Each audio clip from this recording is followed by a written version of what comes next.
Can't get any words. Podcasts don't last, giving you the real talk, no holding back. Can't get any worse, we'll make you see. There's always a silver lining. We'll set you free, so join the movement. Let's change the game with the Can't Get Any Worse podcast. What's going on, everyone? Welcome back to the Can't Get Any Worse podcast. This is the second time I started this. I just put a bit of an Instagram story up about it. I hit record and then got a rude knock on the front door. And it was just my local postman. And he was doing me a favour. He was dropping off this sick hat from the boys up at Livco, local Brisbane company. So go get behind the boys. They're not a sponsor or anything like that. They're just a brand that I stumbled across probably close to a year ago, if not more now. I actually stumbled across their owner first, and I reached out for him to come on the podcast, and he was probably one of the first like bigger names that was like, yeah, let's fucking do it. And I was like, holy shit, what is going on here? But obviously it never eventuated, but I spoke to him maybe 2 months ago now. I even mentioned it on the podcast. So now that I'm rocking one of his hats, I'll just fucking put it out there. So like 2 months ago or something, when I first started the solo venture, I said that I reached out to a local Brisbane entrepreneur, and he just gave me all this advice on personal branding and shit like that. So that was the owner of this hat company, Livco. So their big selling point is they're like a deeper fit than most other hat brands out there, and I can 100% confirm that. Like, I've got a giant head on me, right? And I always used to tuck my ears just because it felt more comfortable to me.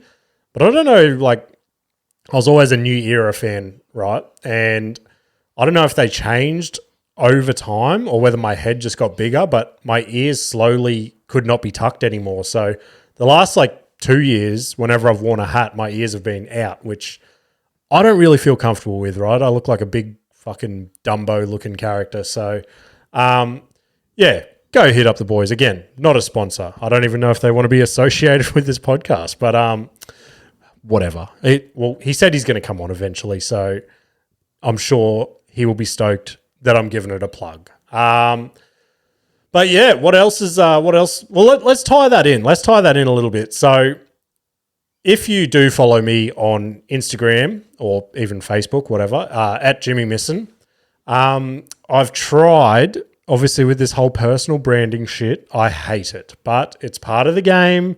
You got to do it to grow. And the world is just run by social media these days. So the last probably 4 days or so, I've been a lot more active on my stories. Today has been my most active day. Like, it's currently 10 a.m. and I've already done 5 or 6 stories this morning. Like, what the fuck? And I don't know if it's interesting or what the go is, but if you guys are liking it, shoot me a fucking like or send me a DM or something and go, keep up the good work, brother. We're fucking loving it. But yeah, on top of all that as well, going to start using it as a bit of an accountability, right? And I'm going to use the podcast for the same deal. So if you guys don't like it, I apologize, but it's going to keep me accountable for my actions. So as we all know, because I spoke about it on the podcast, I went on a little bit of I don't know if you want to call it a health kick or something like that, but I dropped 5 kilos or something, right? And I was starting to feel good again. And then the last sort of month or so, when I was feeling shitty and blah, blah, blah, I just started eating like shit again, not working out properly at the gym, slacking off on walking my dog every second day instead of every day. I haven't run for probably 3 months now, which is not ideal. And because of all that put together, I've packed on those extra 5 kilos. And especially the last sort of 3 weeks editing the podcast, just having to look at yourself on film and go, what's up, tits? What's going on there? And then I took a couple of photos over the weekend with a special podcast guest that we will be getting to. And even just looking at those photos, I was just like, you are a disgusting animal. So over the weekend, Nikita's also got some fitness inspiration she wants to get to. Hers is the opposite. She just wants to put on a little bit of muscle and shit like that. And I'm like, we all know, like I've spoken about it on the podcast, Nikita goes and does 4 sit-ups and she's got like a shredded 12-pack. So a little bit different there, sweetheart, but let's go on this journey together. So yeah, first day, I guess I'll fill you in. I went to gym, woke up early, went to gym, punched a bit of cardio at the gym, which I fucking hate doing at the gym. I feel like a cockhead. Came straight home, helped Nikita and the kids get off to work and school, then walk the dog, sauna, ice bath, now straight into podcasting. So, and like as lame and unoriginal as it sounds, it makes you feel a billion times better just starting your day like that, right? And I 100% understand until I started working for myself again and setting my own flexibility and hours and stuff, it would have been impossible for me to do that sort of shit with a full-time job. So I understand the struggle. Which is the big thing that Nikita's on about. She's like, I don't get time to go to the gym and all that. Like, I can't get up early because you're already at the gym. So it's all a difficult journey for some people. But yeah, touching on that comes back to our motivational clip at the end of the episode. So stay tuned. So yeah, you guys keep me accountable as well. If you see me in public smashing down a Big Mac or something, come smash it out of my hands and go, oi, fat tits. Thought you wanted to lose weight, but maybe don't do that because some people might not find the funny side of that. I'm on the waters. I'm on the waters this week. I'm going to try and get to episode 100 without drinking, which it'll be easy. But yeah, we'll see how we go. Episode 100 quickly coming up. I think this will be 97. Thursdays will be 98. So episode 100 is coming up in like 2 weeks. That's crazy. Oh yeah, that's doesn't quite hit the spot that the Howler Head does on a Monday, but we're getting shredded together. We're getting shredded. Anyway, let's touch on a couple of awkward moments for the week. Some not awkward, but let's start with some awkward shit because you guys love fucking hearing it. But I made a bit of a reel about it last week after I finished recording that I had a second Cheerios story after last week's episode with my mistaking Cheerios for cherries. I've backed it up with another Cheerio story. So I awkwardly went up to Woolworths again and I go, can I get 250 grams of Cheerios, which I didn't know wasn't a great deal of Cheerios until Nikita made me aware of it, right? So I thought I was winning at life. And this lady's reached her hand in, she's grabbed a handful of Cheerios, put it on the scales, and it's like 260 or something, 270 max. And I'm like, she's fucking nailed it right there. Like, you can't get much of a better dip of Cheerios to my estimated weight range and come away with a winner, right? But she wasn't happy with it. So she's reached in the bag, put a handful back, and then put it back on the scales, and it's come in at like 170 grams or something. And I've gone, well, that's clearly not what I've asked for. So she's going to reach back in. But she looks at me and she goes, are you happy with that? And of course, we all know how awkward I get in these situations. I've gone, yeah, that's perfect. So I've had to walk away with the smallest package I've ever seen come from a deli and go pay for it. Came to $1.67. What the fuck?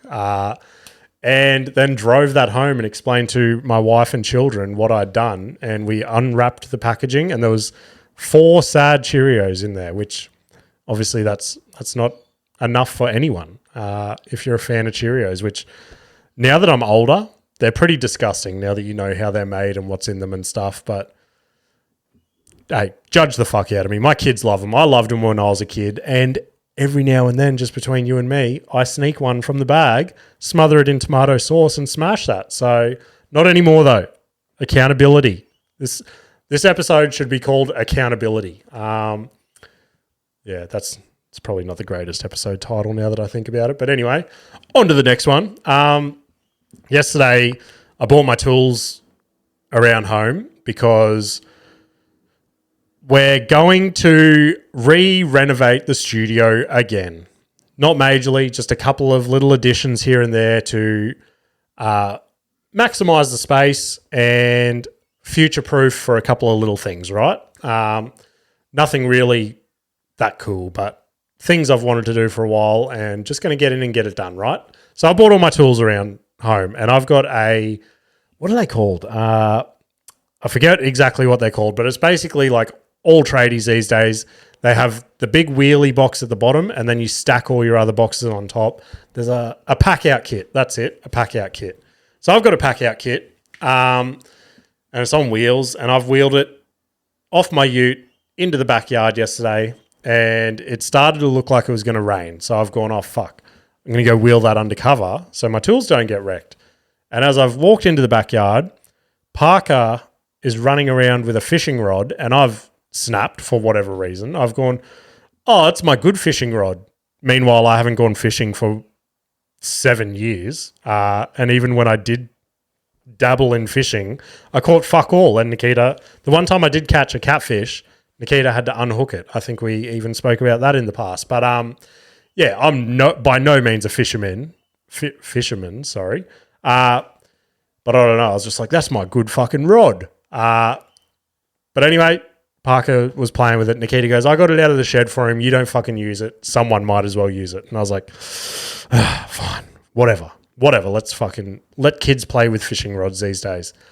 And in the middle of me snapping, turning back around to my toolbox, I've wheeled it up to like where my outdoor area steps up onto like the pavers, if that makes sense. So there's a small step that I've got to pull my box up on, right? And I don't know if Parker's gone, oh shit, okay, this is Dad's special rod. So I'm going to place it down right behind him so that I don't wreck it. And then he's run off. And as I've pulled my box up the step of the pavers, I've tripped on this fucking fishing rod that's behind me now. And obviously as I've lost my footing, my toolbox has come up the paver, but because I've fallen back as well, there's a little lip right near the wheel of my toolbox that has caught underneath my big toenail and just fucking ripped it with my toolbox. And I thought I was angry about the fishing rod. Yeah, I was screaming. I ran inside. I just fell on the couch holding my toe. I didn't even want to look at it. I knew it was going to be bad. And Nikita's gone, what the she's come out of the kitchen. She was doing something. She's like, what are you screaming about? And I'm like, I just fucking ripped my toenail off. She's like, no, you didn't. And she came over and she's like, oh my God, and just started like dry reaching. And half my big toenail was just like ripped down the center and then off to the edge. It was pretty fucking rank. So yeah, she's like, oh, I'll have to cut it. And I just like, I couldn't stand it dangling there anymore. So I've just done the old rip it off, which I think I've read something like you're not meant to do that because it doesn't grow back properly. But who's looking at my feet anyway? If you guys do want to pay me, how much is OnlyFans worth these days? Like $4.99 a month or something? If you guys want to pay me $4.99 a month, I will send you feet pics. They're not the prettiest feet. They're hairy and now missing half a big toenail. But if that's what you're into, I can do that shit. Oh, all right. This is my can't get any worse story for the week. It can't be anything other than this, right? So, long story short, I borrowed my dad's ute over the weekend, right? Left my ute at mum and dad's house. So I kept dad's ute overnight. Next morning, I've gone to do the swap of the utes, right? I've pulled into mum's driveway. Mum's upstairs on the phone, leaning over her like balcony. And as I've pulled into the driveway, I noticed there was something on the road, but didn't take much notice of it, right? And it was just this brown blobby looking thing. And I've gone, that's fucking weird. Anyway, mum's on the phone. She yells out to me. She goes, oh, what's that on the road? And I go, I don't know. And she goes, oh, go look at it. And I'm like, oh, fuck, okay. Like, I had my bags and shit. I just wanted to swap utes and get out of there. So I've walked out there, and to me, as I was approaching it, it just looked like some sort of brown brick or something that had been broken in half. And then as I got closer, I'm like, it's not square, so it can't be a brick. So I'm like, maybe it was like, I don't think it exists, but like maybe some sort of brown concrete or sludge or something that's come out of a machine and they've just thrown it on the ground or something, or even like a big clump of mud. I don't fucking know, right? So I've approached this thing very cautiously, and as I've got to it, I'm like, I don't know what the fuck that is. Like there's just two halves scattered across the road, and I'm like, I don't know. And mum's like, I'm pretty sure mum yelled out, touch it. And I'm like, I don't want to fucking touch it, but I'm like, sure. So I've given it a little kick, and this thing has like flubbered itself, right? It's just like the base of it is stuck to the road, but the whole thing has just wobbled like a plate of jelly. And I've gone, what the fuck is that? And I've gone, I don't know what it is. And as I've kicked it, I've looked down at my shoe and I'm hoping it was just like the morning dew, but there's clearly some wet residue on my foot now. And I'm like, that's fucking weird. But anyway, I go, I don't know what it is. I look up to Mum. I go, I don't know. And she goes, she starts walking downstairs because she's going to have a look at it. And I've gotten my ute. I've reversed and I've pulled down the road. And I don't know how this happened. It was like, you know, those like fucking movies and shit that you see where you like build an object in your head. Like there's equations and shit all spinning around my head. And I'm like, what the fuck was that? And then as I've got to the end of Mum's street, it's clicked in my head what it is. And it is I don't know if you guys have seen them. I don't own one, but I've definitely seen them. It's like a fake ass, right? A fake ass and vagina. It's a sex toy. It's a men's like fleshlight sex toy, realistic looking ass that someone has clearly probably penetrated and then gone, oh shit, my wife's almost home. I need to rip this up into pieces and dispose of it in a random street in Logan. So yeah, I just kick some fucking homeless man's fleshlight, that's awesome. That's my perfect way to kick off a Sunday. So yeah, I got home, I explained it to Nikita and she's like, you need to call your mum. Like, what if she walked down after you left and just picked it up or something with her bare hands? And I was like, I hope that happened. I hope that's what happened. And then, yeah, Mum proceeded to send me some disgusting photos of her and Dad out there with like all gloved up trying to dispose of the evidence, that made me almost throw up more than kicking it. Just seeing them handling this fuck doll. Yeah, the things you see, the things you come across. But let's get into some more wholesome content, right? And again, if you're following me on social media, you'll be well aware of this, even if you're just following the podcast page, which I know some of you guys just follow the podcast page and not my personal one. Completely fine. That's up to you. I'm just going to take a sip before we get into this. Oh, yeah, that's good water. Water is delicious. So I mentioned a couple of weeks ago on the podcast that I would be venturing back into the land of guests again. Here and there. Like, you're not going to get a guest episode every week. I made that pretty clear. Some of the renovation, well, probably a lot of the renovations to the studio are to accommodate for any potential guests to my left here. So we're going to go a bit more of a casual setup than the table that we started with. Table's going to be gone. Yeah, another couch similar to this one, if I can find a good deal. On Marketplace or Gumtree. If anyone knows anyone that's got a Chesterfield sofa, please let me know. I will pay up to $200 for it. And yeah, so we did our first guest episode on Saturday, and I did not think that I would land a guest like this, but basically we got the original Red Wiggle Murray Cook, which is insane. Obviously, I was saying this to Nikita, like, if you're one year old at the moment, you know the Wiggles. If you are, my nan texts me and she's like, "Oh my god, this is one of Par's favorites, favorite Australian icons." I forget what she said exactly, and I'm like, and like I think he's in his 90s now. No, I don't know. Don't quote me on that. But anyway, that's what I mean. Like, if no matter how old or young you are, you know who the fuck the Wiggles are, and most people know who Murray is. And it was nuts, not only for them to say yes. So basically I interviewed the Soul Movers, which is Murray's new band, with Lizzie Mack. She's the lead singer. So Lizzie jumped on the podcast as well, which stoked she could jump on also. Like, her voice is crazy. If you go listen to any of the Soul Movers songs, just hearing her, she's got like that old school, like women of rock, like deep voice. It's pretty sick. So go listen to the Soul Movers. But yeah, basically shot them a sneaky message. I noticed that they were the headline act for Distillery Road that I did the comedy show at, and future ones coming. Stay tuned. they had a big open day on Saturday, and I noticed that the Soul Movers were going to be the headline act. So I was like, I'm just going to shoot my shot here and go, hey, you guys are 5 minutes from my house, want to come to the studio, record a podcast. And I didn't expect a reply, to be honest. And within an hour, they go, yeah, let's do it. And I'm like, holy fuck, that is nuts. And then we went back and forth, and it just worked out better for them time-wise and things like that. Like Murray was driving up that day to his hotel on the Gold Coast, and then he was going to leave straight from there to the show.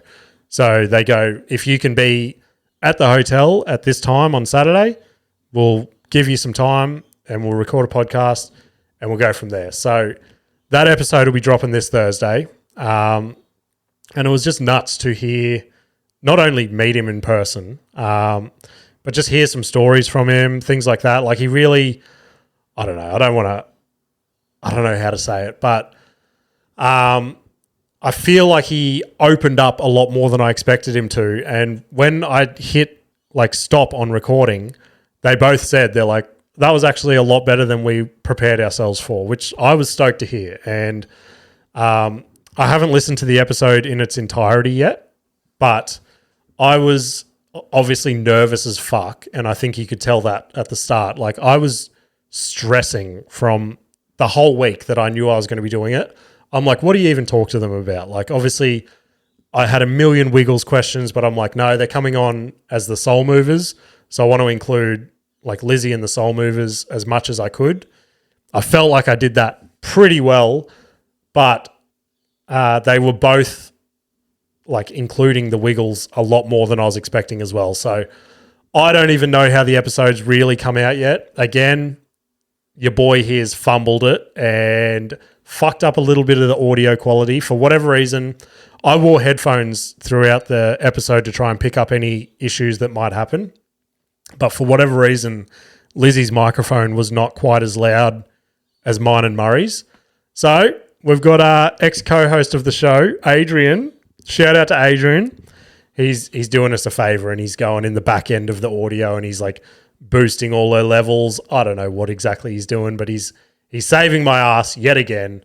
And I should buy that guy a beer one day. One day I should buy him a beer or something, just to say thank you. But I don't know. Oh, I've got a bit of show and tell from it actually. So they gave me this album up here, and inside the album, let me bend down and get this. Inside the album, they had a poster. And this is obviously their band. I think they said one of these members has left now, but we won't talk about that.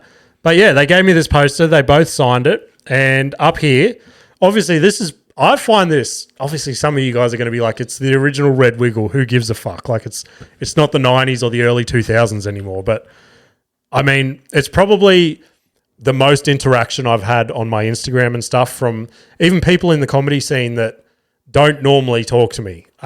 They've sent me messages and been like, that's fucking sick, man, blah, blah, blah. And I'm like, it's so weird, like the caliber of the guests that I was chasing at the start, and then like to just get someone who's cruising underground these days. He's got his own band. He's obviously still super successful and shit. And for that to be hopefully what's going to be my biggest episode to date. Just super random. But yeah, he wrote, Dear Jimmy, keep going for it, Murray. And then Lizzie signed her name down on her legs there, which is sick. So I'll be putting that up in the new section of the studio over there, displaying that for sure. But yeah, fucking sick. I don't know if you guys can tell. Pretty stoked with that. And we took some photos at the end, and I don't know if I can publish these things. I'm going to have to. Nikita said I have to. She's like, it's hilarious. But we took some photos at the end, and the photos, you can just tell like how excited and happy I was to be interviewing like a childhood hero, I suppose you'd call him, and like an Australian icon.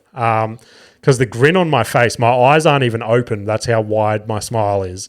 And then they made us do the stupid photo where you're doing the Wiggles fingers, and I'm like, I don't want to do the Wiggles fingers, but I did it for the photo, and I look like a fucking idiot, and I'm going to post it. And then while we're doing the Wiggles fingers, I didn't realize she turned my phone, like Lizzie turned my phone from photo to record. And she just goes, "Oh, how was it working with Jimmy today, Murray?" And Murray goes, "Oh, it was really fun. It was a good interview. Yeah, I don't know if it could get any worse." He fucked up the name, but what can you say? And then she goes, "Oh, so you had fun?" And he goes, "Yeah, it was definitely way better than what I expected. He's doing well." And I was like, "Oh, that's so sick to have on video." So I think probably later today. So by the time this episode comes out, it'll be on my personal page. I will have posted a photo of me with Murray and then probably that little video because it's a cool thing that I can put on the internet to live forever. So yeah, that's enough of the mushy shit. That episode will be dropping Thursday, like I said. So double up episodes this week. This is the first time I'll be doing it. So hopefully you guys listen to both episodes. And yeah, let me know what you think about that whole concept of the guest, like the normal Tuesday episode like this, where I can talk about my shit, comedy, shit I've seen this week, my awkward stories, blah, blah, blah. And then just have a cool guest episode dropping on a Thursday. So the other thing with this one is obviously they were tight for time. So that episode's about half an hour, which I think that was perfect timing it kept it nice and tight and compressed. So I was stoked with that actually. So yeah, let me know how that goes. Let's get on to my week in comedy. I feel like there was something else I actually had to touch on that. Oh yeah, I went and watched them at Distillery Road Headline and they killed it. I found out it was Murray's birthday on Sunday, which I didn't know at the time of the interview. And they go, "All right, to wish Murray a happy birthday, tomorrow we're going to finish on one of his classics." And obviously they just did this massive rock set to like a crowd that was loving it. And then they finish on Toot Toot Chugga Chugga Big Red Car. And I was like, and that pop at the end of the night was insane. Like, yeah, fucking stoked. Bigger guests. More big guests to come. I was trying to get another guest in next week, but the way that it works out with the guests that I've got lined up for episode 100, I just have to do a single release next week. And then I'll be starting to find some guests and shit like that, whoever's in the area that week, and go from there. So again, give me feedback whether you like the double up episode for the week or whether it's too much for you guys. All right, week in comedy. Let's get into it. Kicked off the week, Sit Down Comedy Club, The Parlour in Fortitude Valley. I've done this. This is my third time there, I think. So it's a little bit different to the last time I did it there. A whole new stage setup and a little bit of a different seating arrangement and shit like that. So I personally preferred the older setup. Like you're on a much higher platform. But anyway, who am I to judge? They know what they're doing. So I teed up with them when they confirmed the call. I go, "I got to get on early because I got another gig over the other side of the city." And they go, yeah, that's fine. So I get there and I'm on 5th, I think I was, which when I said early, I was hoping I was going to be like in the first 4. Like 5th is just that little bit out because there was only like another act or 2 after me in the first bracket. And I'm like, fuck, that's like halfway through the show. Anyway, everyone that was in the first 4 had to shoot off to Mitzi's at Sit Down Comedy Club, which makes sense. They're going to look after those ones because they want to get them to their show. So obviously no hate. But then I've got ready to record my set and I got bumped for someone else that had to go to another gig, but no one told me that. So I've set my phone up ready to record and then they've called someone else's name. I'm like, oh, sick. That's awesome. And then happened again. Like there was a Sydney comedian that popped in for the night or something and they pumped him up before me. So obviously I'm a small fish in a big sea, but it was it made me, I don't know if it's like agitated is the right word, but it just made me like nervous and rushed that I had to get to this other gig. And again, I've spoken about it before. I hate booking 2 gigs on the same night, but I booked the second gig first like 2 months ago. And then obviously when Sit Down Comedy offers you a spot, you've got to jump. When they say jump, you jump. So yeah, got up there and proceeded to eat the biggest dick that I've eaten in a very long time. It's the biggest bomb I've had in let's say 2 months, I reckon. It was bad. It was not good at all. And that set that I do, I know that it's a tight 5 minutes. Like that's my tight 5. And I got off stage, got to my camera, and I was at like 4 minutes 20 or 4 minutes 30 or something. And I was like, fuck, that A, shows how quickly I was talking through my shit, and B, how much there was zero laughter in the room. And I'm like, this sucks dick. But the other thing that fucked with my head, like before my set, I normally go either outside or I just find a corner of the room and you like try and get yourself in the zone or something like that. You know what I mean? Just distance yourself from everyone else, and just like what I've started doing recently, instead of just going over my whole set, the first sentence I'm going to say, I get that down pat, because as soon as I've got that in my head, it's just, let's go. So I just find a corner, I go through that. So I've gone out the front of the parlor. The person before I thought I was going to go on. So turns out I had heaps of time. And there's this dude he's been going in and out of the room all night.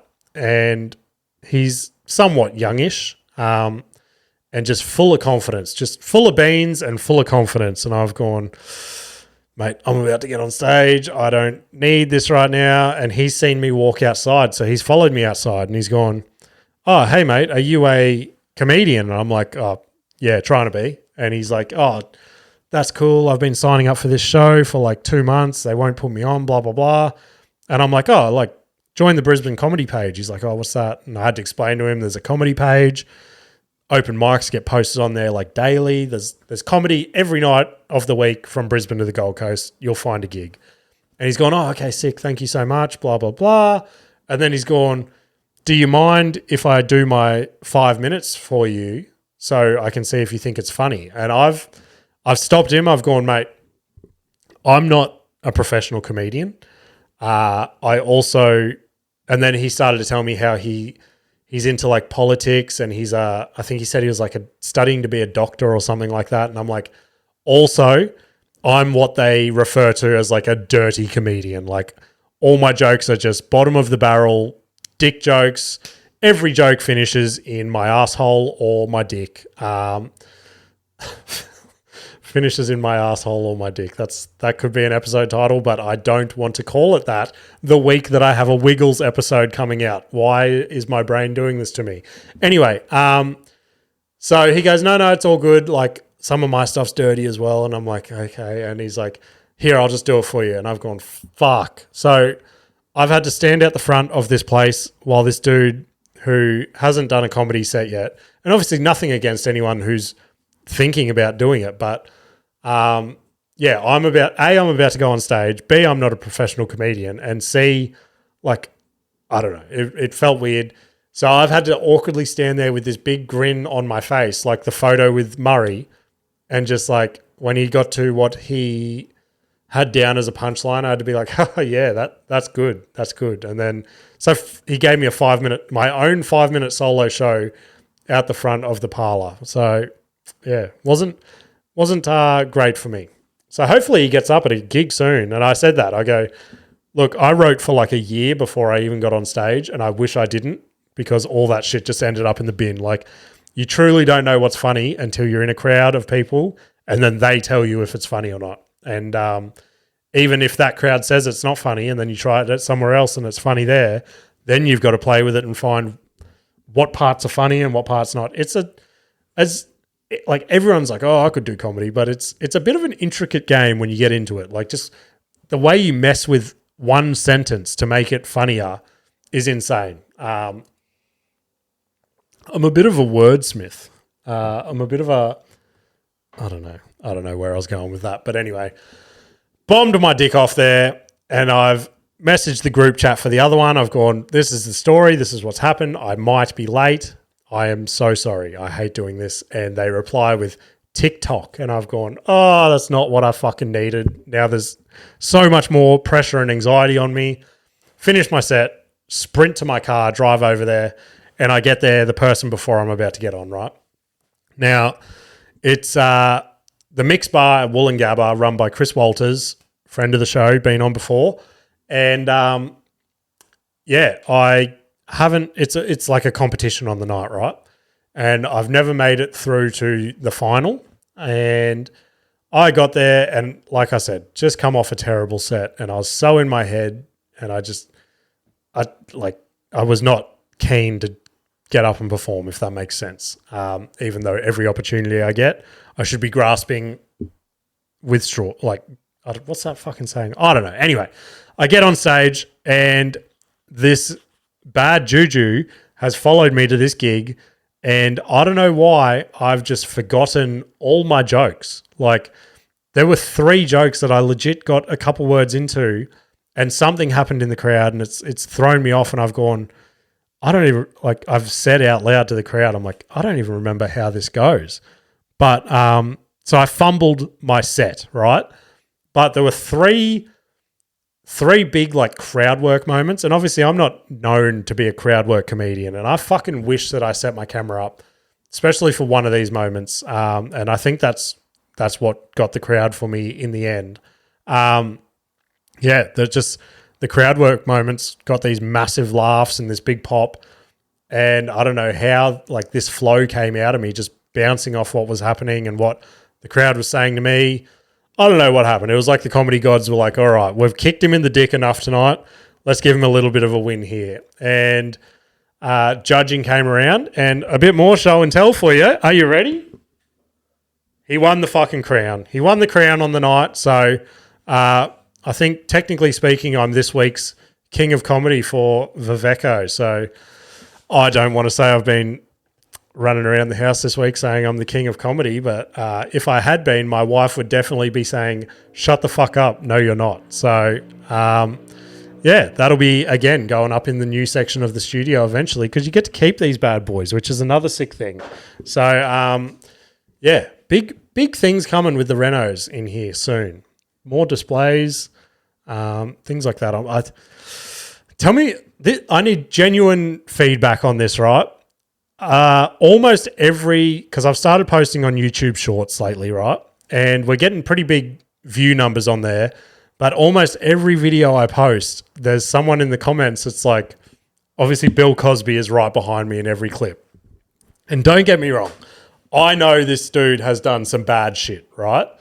And I do not endorse him or promote him or anything like that, but there is something funny to me about Ash finding, like, it's cool that it's a genuine old school vinyl record of one of his comedy specials.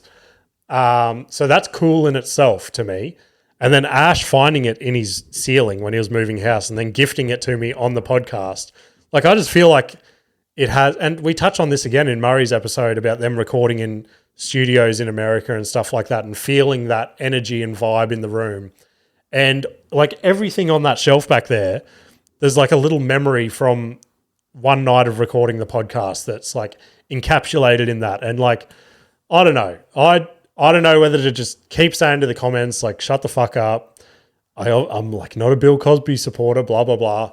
But I see the funny side in it. And it could just be me. And if you guys go, look, it's not that funny, and we do hate watching the video every week and seeing him in there, then I will move him somewhere else. I'll move him over in that direction where you guys can't see, but I can look up and laugh at it every now and then. So let me know what you guys think about that. Anyway, let's quickly chew through the next ones. The Mill on Friday night, relatively smallish crowd. So I was preparing myself for a bomb, and just to spice things up for myself, I threw 3 old jokes that I haven't done for, I don't know, maybe 6 to 8 months now, just to put a little bit of a sprinkle on my set and keep me on my toes.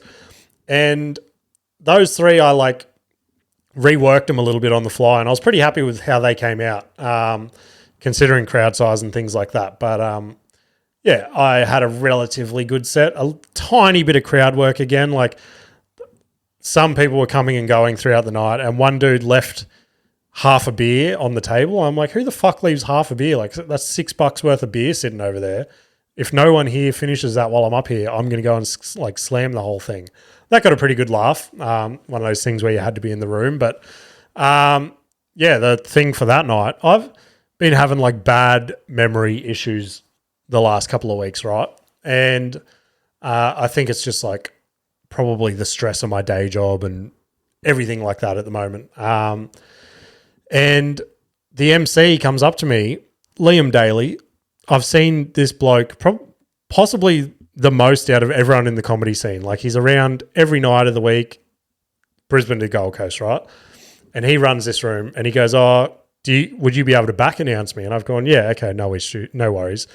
What do you want me to say? And he goes, oh, just say this. So I get up there and I go, welcome to All-Star House of Laughs at the Mill.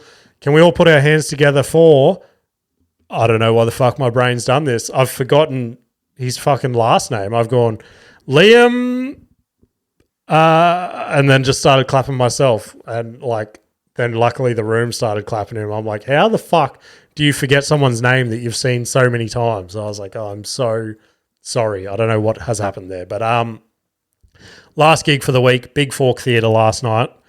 Drove up to Fortitude Valley again. And yeah, again, another relatively small crowd there. They've done some pretty big renos there recently. That was the first time I've seen them. So it's a pretty sick setup in there now. But yeah, I think there was maybe 10 to 15 people there. Luckily for us, they were pretty up for it. And yeah, came away with a small win, I suppose. Some jokes. Like, I had probably, if I had to put a time frame to it, probably 8 minutes of my set, they were like, one lady was hyperventilating. It concerned me a little bit. And then 2 minutes, they were just a bit like, maybe you're pushing the boundaries a little bit too much here, bud. So, yeah, relatively good set. Happy with it. Few new faces up there. A couple of people up from Sydney, which was nice to meet them. Like I've said, the last couple of weeks I've started to get a little bit more serious about that Sydney and Melbourne trip and things like that. And yeah, so it was nice to meet a couple of people from down there and get a bit of a steer in the right direction. And also Nima Naz, he's been touring Australia now for the last 6 months. He's a Canadian comedian, pretty big on social media and things like that. And yeah, I met him maybe 2 months ago now at Guilt-Free Cellar, and he remembered me. I was like, fuck, that's pretty sick, because we passed each other. He's like, hey, mate, how you been? Fist bump, blah, blah, blah. Had a small chat. And I was like, that's sick that someone of his level, like, remembered me. So, yeah, go give him a follow and tell him that old Jimmy here sent you his way. Not that he'll give a fuck, because he's got enough followers and probably doesn't actually remember who the fuck I am. But let's get on to what I've watched and listened to and blah, blah, blah this week. So what I've watched this week, I haven't watched a great deal. I've been very busy. Like I said, a lot of comedy this week, a lot of podcasts this week, and everything in between, work, family, blah, blah, blah. But what I did watch, the Australian comedian Frenchy, again, huge on social media and things like that. And he's released a new special this week on YouTube. So I went and checked it out. I've never seen any of his comedy or things like that. I've seen his skits and stuff on social media. So I've gone and watched it. And yeah, like, it's not bad, but you definitely see the levels in like Australian comedians to American comedians, and just, I don't know, like, they're like good jokes and all that, but there's just like, I don't even know how to explain. There's like a level that American comedians hit where it's, I feel like Australian comedians are really big on the like storytelling, like long-winded storytelling with a couple of funny bits in it, and then just like the talking down to the crowd and getting them interactive and just like, no, I fucked your mum sort of thing. And like, you don't see American comedians really doing like that. Like, they'll handle hecklers when they need to, but mostly it's just like, all right, this is my material. This is what you've come to watch. Let's get through it. So, again, not a bad special, but would I watch it again? Probably not. But Frenchy, if you ever want to come on the podcast, hit me up. The other, so 2 big podcasts I listened to this week, and again, they don't need my plug, but if you guys are looking for something to listen to, this is what this little segment's for. So you guys can go listen to something that I've recommended. So Protect Our Parks on the Joe Rogan Experience, biggest podcast in the world. That's the one where him, Shane Gillis, Mark Norman, and Ari Shafir all get together and just get completely fucked up for like 3 hours and talk the most absolute shit you've ever listened to in your life. Which when I started the podcast, I was like, if I can get a couple of episodes like that, I would be stoked. And some of the nights where Adrian, Ash and I used to come in here and just get drunk as fuck and start talking about the most random shit was some of the funnest podcasts I've done. So yeah, go check that out if you just want to listen to 4 of the world's funniest comedians at the moment dribble absolute nonsense. The last one, again, I've plugged this dude possibly more than anyone on the podcast, Theo Von, his podcast this past weekend. He had a surprise guest this week. I don't think anyone saw this coming. So Theo's touring the UK at the moment, and he's had some pretty big guests lately, and this could be one like his biggest one, I would imagine. So he got Ed Sheeran on this week, which is one of the biggest musical acts in the world. Like he's like the male Taylor Swift, I guess.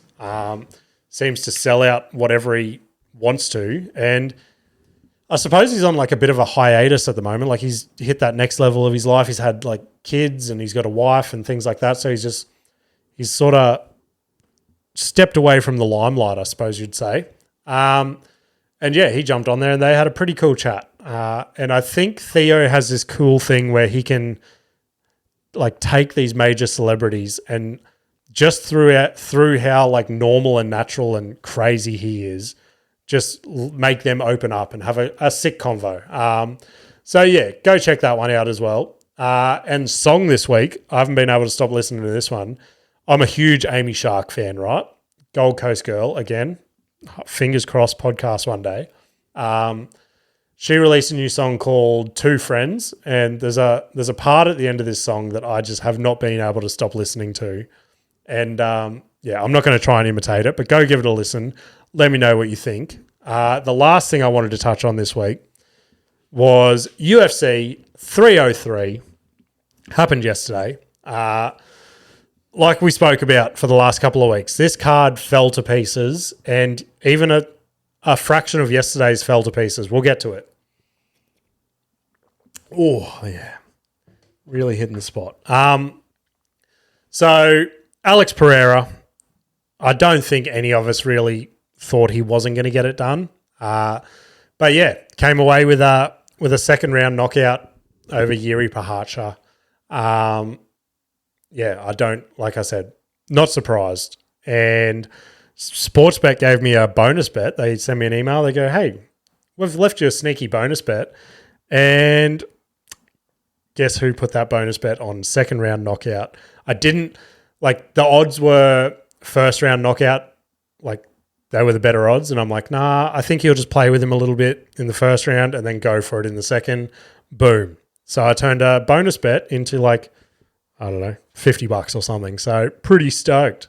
That'll be going straight on probably next week's UFC. But I think this opens Pereira up to, like, I don't think there's any denying it now, to being the first ever 3-weight division champion. Obviously started at middleweight, moved to light heavyweight, won both those titles, and now it's like he's won 3 or 4 light heavyweight fights. So let him go up to heavyweight. So I thought this was what was gonna happen, and I even put a story up on Instagram. I'm like, looking at our three weight division champion coming soon, or something like that. And I know that's a huge call because heavyweight champion's John Jones, and he is renowned by everyone in the UFC atmosphere to be the GOAT, right? The best we've ever seen to do it. He cleared out the light heavyweight division for years and then moved up to heavyweight, became the heavyweight champ, and now, like, this is the only fight that makes sense to me and a lot of other UFC experts that I listen to, right? And Dana White came out after the fight and basically said it doesn't make sense to him and he doesn't see it happening. And it's like, why the fuck not? Like, everyone who's gone for that double champ status, Dana's been like, yeah, I'm keen as fuck. Let's do it. So I don't know if Pereira's just not a big enough character or something for Dana to be like, yeah, this is who I want to be our first 3-weight division champion. But it doesn't make sense because he went on this big tangent about he started as a middleweight, Then he moved up to heavyweight. The weight difference isn't that great, but to move up to heavyweight, he has to weigh like 260 pounds or something. Which, yes, it's a giant weight difference from what's light heavyweight? 205. Which, yeah, definitely a giant weight division. But you're saying that he'd be fighting John Jones, who, like I said before, cleared out the light heavyweight division for the last 10 years or so. And he just moved up to heavyweight. So they were both light heavyweights and they're both moving up to heavyweight. Like, there's no argument there. It doesn't make any sense. So I don't know. I hope that Dana sleeps on it and goes, actually, let's fucking do it. That'll be a sick fight that everyone wants to see and it needs to happen. So this is where the chaos happened yesterday. So the card kicks off, like the fight card's happening, and it goes to the announcers and they're like, we've got some breaking news. Brian Ortega, who was supposed to be in the co-main event, we spoke about him last week, I won't go into that anymore, has come down with a bad case of food poisoning, I think it was. So he will not be able to fight. And the announcers are going, oh, sick. Who's going to be the co-main, blah, blah, blah. John Anik goes, don't stress. Diego Lopez will still be fighting tonight. And the other, like Joe Rogan and Daniel Cormier were like, well, who the fuck's he going to be fighting? So this fight was happening half an hour from Dan Igue's house, right? And Dan Ige is a beast in his own right. He has sent Hunter Campbell a text message that said, I'm in fight camp anyway. Give me this fight. I guarantee I'll win. And obviously Hunter Campbell's gone, okay, if you can get to the arena, we will weigh you in. We'll make it all official and you can jump on the fight card with 3 hours notice, which is like, that's insane that someone would even want to do that and risk their like UFC career. But yeah, hats off to him. He got in there. He lost, which I don't know if that surprises anyone, but yeah, Diego Lopez is a bit of an animal. I don't know how Brian Ortega would have gone against him, but I guess we'll never know unless they make that fight again. Other ones that I wanted to touch on, Ian Machado Gary, he's having a tough run in the UFC. Everyone seems to hate him now for some reason.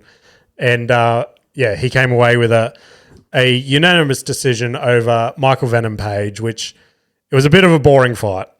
It wasn't that amazing, but when you're fighting someone like Michael Venom Page, like you go and watch an MVP highlights reel and you're just like, I don't want to fight that dude. He's crazy. He does fucking spinning back fists and just all these weird, I think he's got like a, don't quote me, but he's either got a submission or a knockout where he's like almost does a backflip and I shouldn't have even brought that up. Anyway, I don't know where this, Ian Gary's basically called for a title shot now, which I don't know if he's too early into it, but he is 15-0. So it's like put him against a top 5 opponent or give him the title shot. So we'll see what happens there. But last one I'll touch on the UFC, Michelle Waterson announced her retirement yesterday, and she was around with Ronda Rousey and things like that. And yeah, I always used to love watching her fight. Nikita used to love watching her fight as well. Her nickname was the Karate Hottie, which pretty cool nickname. But it was nuts to see her announce her retirement and then go backstage and just have this like cute little touching moment with her daughter, who's like now up to her chin. So that was nuts to see as well, that like it felt literally like a month ago that we were watching Michelle Waterson and then she had to leave for like maternity leave or whatever UFC fighters do. Had this little baby and then still wanted to come and fight and prove to her daughter that you can do whatever you want. And now she's announced her retirement, however many years later that is, and her daughter's that big. So nuts to see all that unfold and just show how quickly time goes by. But yeah, we'll get into our premature premise for the week. This ties in perfectly to my little sex toys story from earlier in the episode. And this was I don't know if you guys do it, but this was like a little ultimatum that I threw around when I used to work with a bunch of tradies at Smoko and stuff like that. And I'm just going to try and turn it into some sort of funny story, and it'll be like a made up story or whatever, but everyone won't know that. But my ultimatum was, we're just sitting around the Smoko table and everyone knows what a fleshlight is, right? It's a male sex toy that resembles a vagina or an asshole, whatever you're into. So my ultimatum to the boys at the smoko table was, do you think it's gay if you go to a sex shop and they go, we're all sold out of female vaginas and buttholes, but if you take the men's fleshlight buttholes, like the gay ones, once you get them out of the box, you literally can't tell if it's a man or a woman's asshole. So I'm like, would it be gay to go and buy a men's fleshlight and use that? And there was a lot of split decisions. A lot of the boys were like, no, that's not gay. And a lot of the boys were like, yes, that is fucking gay. So I thought that was a pretty funny ultimatum to make that correlation. Like, oh, I went to the sex shop to buy one. They only had male assholes left. I don't know. I'm writing something on it. We'll see how it comes out. I'll keep you guys posted. But motivational clip for the week. This is another one that I've seen probably the last year or so now pop up every now and then. And this dude is like he's a multimillionaire. I don't know exactly how he's made his money. Part of me thinks like real estate and like commercial land, things like that. I should do a bit more digging on it. But he always pops up with like little clips on podcasts and stuff that he goes on, just saying shit like this. And I think this is pretty cool.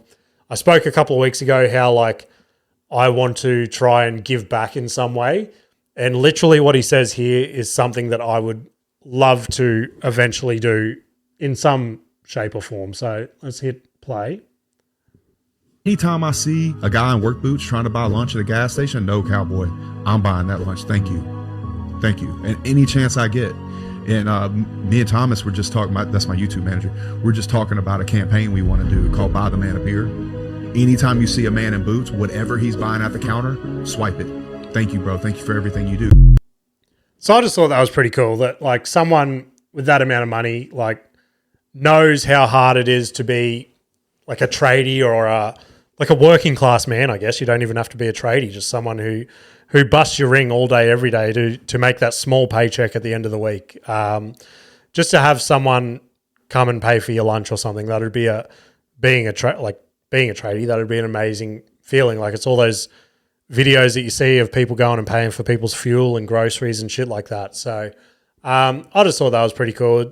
Like, yeah, definitely something I'd like to do one day. Even like shit like rocking up to a job site with a bag of Gatorades or Powerades or something and handing them out. Like the amount of appreciation I think you'd get from something like that would be insane. So stay tuned on that. We'll make something happen eventually. Gigs for the week. I didn't actually write down any gigs because I believe, let me get my calendar up right now. I believe I've taken this week off. Yes, correct. I've taken this week off to edit this podcast and finish editing the Murray one. And also I'm in a good patch of writing at the moment. So there'll be a couple of late nights at a coffee shop trying to get this little show, if you want to call it that, a bit tighter and see where it goes to. So a week off this week, unless I get summoned for a little pop-in spot somewhere. So yeah, you won't be able to catch me anywhere except on the podcast. If you want to get in touch with me, send me a DM on Instagram. Love to have a chat to you. If you don't have Instagram, send me an email at cantgetanyworsepod@gmail.com. Remember to listen to the episode on Thursday, dropping with Murray Cook and Lizzie Mack from the Soul Movers.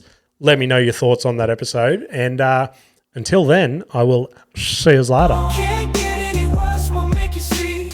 It's all